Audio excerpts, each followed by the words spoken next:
Ini kan kita latar belakang anak tekstil ya. Tekstil. Kasih bocoran dikit lah buat dunia investment.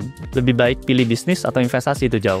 Ya satu sisi kan I have a business, you have a business. Dari 100 juta ini untuk double ke 200, ke 300, bahkan ke 500 gitu misalnya ya. Itu masih lumayan gampang. Tapi ada di satu titik, misalkan ada cash flow terus dari bisnisnya, gue mulai nggak bisa tembak lagi nih ke bisnisnya. Sebenarnya pas kita lihat di investment banyak opportunity yang jarang banget dikasih. Kita orang biasa bisa dapat saham luar biasa. Contohnya?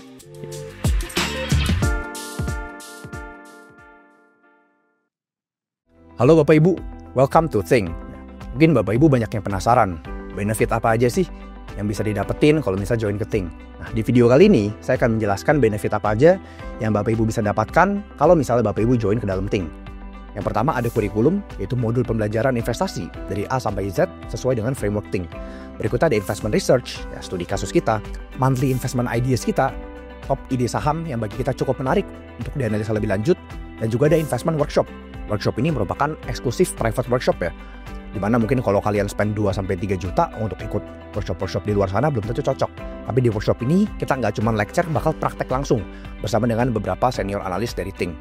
Gak cuma itu, kalian bakal dapetin akses untuk join ke forum diskusi private kita, di mana di grup tersebut tentunya kita akan berdiskusi lebih lanjut mengenai investasi saham, ide-ide yang menarik, ataupun analisa-analisa studi kasus lainnya. So Bapak Ibu, let's think, then we earn together. Halo semuanya, welcome to Chatting. Kali ini ada muka baru di Chatting. Halo. Namanya Anthony Zhao, our analyst di Think. Ini susah nih dapetin Ajau nih, soalnya business owner. Nah, mumpung kita bahas ada business owner, di Think itu unik ya sebenarnya Jauh ya. Para investment analysnya punya bisnis, orang-orang kaya semua ini. Cuma pengen juga sih sharing ke teman-teman. Banyak yang nanya, lebih baik pilih bisnis atau investasi itu Jauh. Ya satu sisi kan I have a business, you have a business. Joe juga punya bisnis, Billy juga punya bisnis. I think kayaknya kita boleh lah sharing-sharing ke teman-teman. Business versus investment. Tapi sebelum lebih deep dive business versus investment, kita mau clarify dulu. Bisnis sebenarnya ada dua juga. Ada bisnis yang tanda petik dagang, yang kayak self-employed. Satu lagi yang bisnis, yang udah bangun brand and anything. Nah, I think kan lu udah punya brand tuh, Jauh. Boleh sharing nggak soal your business? Oke, berarti gue coba mewakili bisnis yang bangun brand itu ya? Yoi. Oke, jadi gue tuh sebenarnya dulu ada, ya sampai sekarang sih. Sampai sekarang. Sekarang gue ada bisnis sama adik gue, joinan, kita bangun brand bisnis fashion. Ya, jadi kita jualan online. Boleh spill nggak mereknya, Jauh? Boleh dong, namanya Dear Daphne ya, teman-teman boleh cek. Nah, jadi itu kita mulai waktu itu gue baru lulus kuliah, 2022 kurang lebih, itu lagi pada booming jualan online, ya kan? Ya. Dulu tuh baru selesai COVID gitu ya, pada jualan online, karena toko-toko tuh pada mulai lesu, mulai sepi. Jadi kita jualan online. Nah, sebenarnya bisnis online yang baju gue ini lumayan enak kok. Apalagi kan gue modal nggak gitu gede ya. Baru lulus kuliah, namanya anak lulus kuliah kan modal ya sebatas ya, secukupnya gitu. Nah, gue di situ decide bangun bisnis karena memang orang tua ada konveksi. Gue manfaatin lah konveksinya. Gue jualan, kita produksi sendiri, bikin brand fashion. Nah, kita jual baju dengan model yang macam-macam fashion gitu ya. Jadi cukup gede tuh marginnya.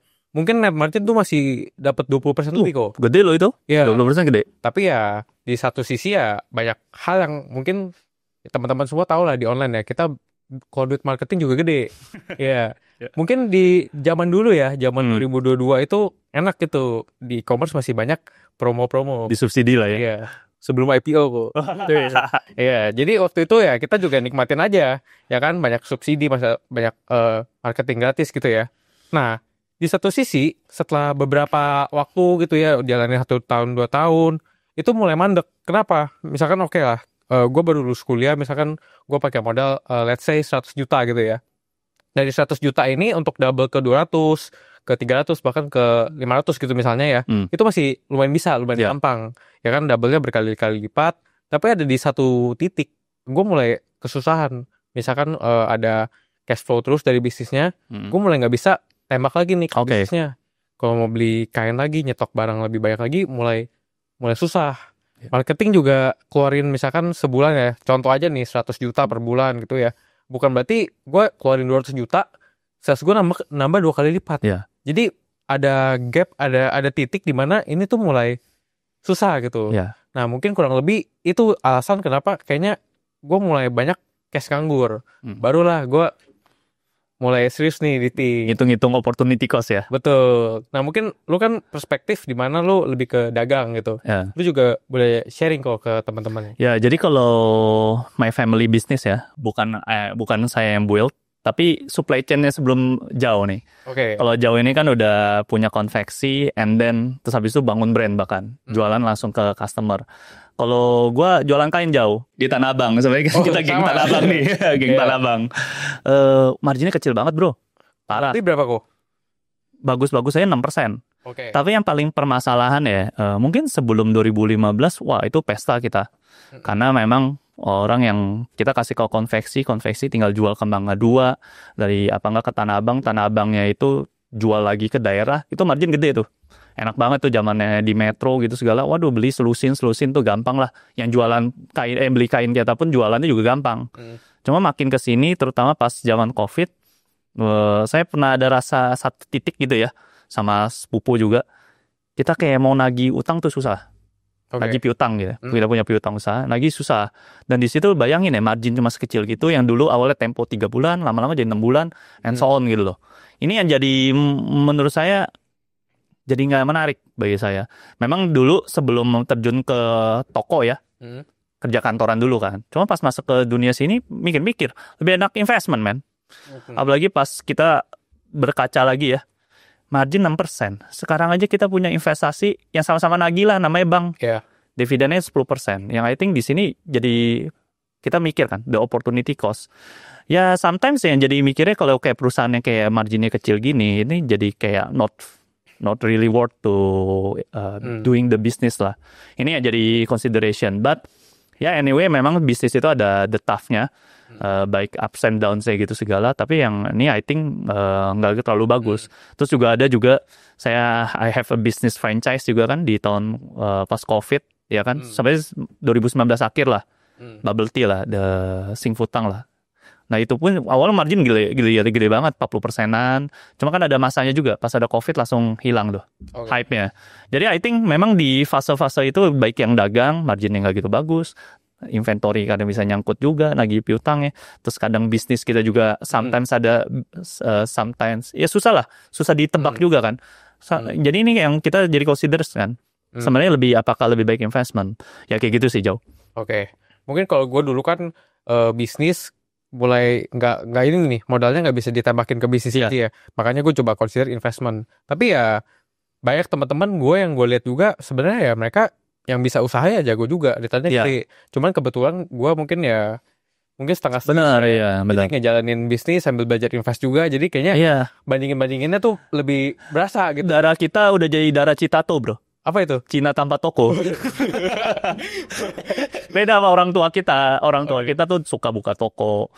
Istilahnya kerja keras banget lah. Kita udah bisa, udah ini duit udah kerjain aja lah. Bisa. Dan kita udah nggak semangat kayak gitu. Dan itu memang ada beberapa yang sukses di bidangnya itu. Cuma sebenarnya pas kita lihat di investment banyak the opportunity yang jarang banget dikasih. Kita kayak orang biasa bisa dapat saham luar biasa. Contohnya? Ya banyak macam lah ya, kayak ini udah sering lah di YouTube kita ngomong Bank BRI, Bank Mandiri, even you can get the market leader baik di nikel mau dimanapun, emas kemarin juga pesta, ya itu sih kayak gitu. Cuma satu sisi saya juga ngerasa dengan adanya investment gini ya, deep dive to investment, you know lah, di Ting kan waktu itu pernah cover Transpower Marine ya, Tongkang, nggak cover sih ya, kita bahas-bahas sedikit soal Tongkang. Gara-gara saya deep dive Tongkang di Transpower Marine ini, saya punya bisnis sekarang jauh. Bisnis bangun Tongkang di Batam, karena waktu itu kan kondisinya shortage kan, pembangunan kapal Tongkang karena digunain buat nikel sama batu bara. Jadinya ke Batam cari scuttlebutt, beneran nggak nih kapal shortage? Pas ketemu owner shipyard malah, udahlah bro, lu ayo bangun kapal aja deh, lu bantuin gua. Dari situ lah gue malah jadi dapat rezeki yang udah gue invest dari TPM. Akhirnya duitnya lumayan, tapi pas mikir-mikir opportunity cost, mendingan bangun bisnisnya aja. Bangun kapalnya, karena margin lebih gede, 6 bulan bisa 50%. Sedangkan kalau invest kan paling ya 30%, 20% per tahun. Nah ini yang jadi kadang, balik lagi ya, sebenarnya kita nggak pilih baik bisnis ataupun investment. Balik lagi tergantung kemampuan teman-teman nih. Misalnya apakah teman-teman bisa menghasilkan per tahun 20% kah, 25%? Karena ini harus teman-teman bandingin sebenarnya dengan opportunity yang ada di investment juga. Kadang ya ada yang investment, kondisi market lagi istilahnya pestaria, semua saham lagi over value, lebih baik kadang-kadang uangnya dibalikin lagi ke bisnis dan diputerin. Dan I think ini yang kita pesan yang kita mau sampaikan ke teman-teman. Jadi bukan masalahnya bisnis atau investasi, tapi semuanya ada plus minusnya. Tentu baik dagang yang saya bilang margin bisa kecil, kayak jauh misalnya udah bangun brand, ada marketing cost yang besar, belum tentu artinya capital yang dikeluarkan bisa sebanding dengan revenue dan ininya. Itu yang harus teman-teman pertimbangin dibandingkan dengan kita menaruh di investasi yang istilahnya udah manajemennya bagus. Itu kan lebih gampang diukur. Nah ini ya sebenarnya teman-teman harus pertimbangin sebagai ya istilahnya decision maker ya, capital allocator. Sangat bisa ya. Betul. Bisnis sambil invest. Iya, ini kan sebenarnya yang kita secara tidak langsung lakukan jauh. Jadi kalau misalnya ditanya orang kan, kerjaan lu apa? Capital allocator, ya kan? Baik ke bisnis ataupun investment. Karena kalau kita cuma ngomong investment doang kan semuanya sama aja. Semuanya kan kita analisa investasi kan semuanya bisnis juga kan jauh. Itu.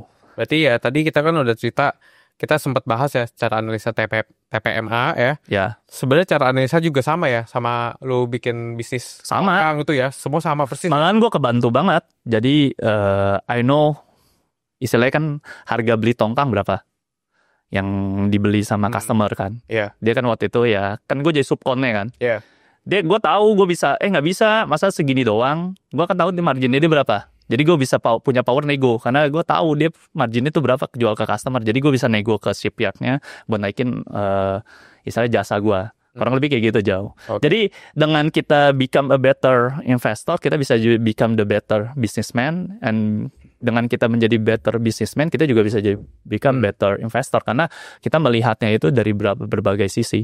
Oke. Itu sih. Dan kita di Ting nggak cuman pernah bahas tongkang ya. Ya. Ada bisnis lain seperti bank, kita udah sering bahas ya, batu bara, turunannya semua gitu ya. Benar. Mungkin teman-teman yang penasaran yang bisa coba klik link retail kita ya, untuk lihat beberapa analisa kita gitu ya. Ada banyak lah kita.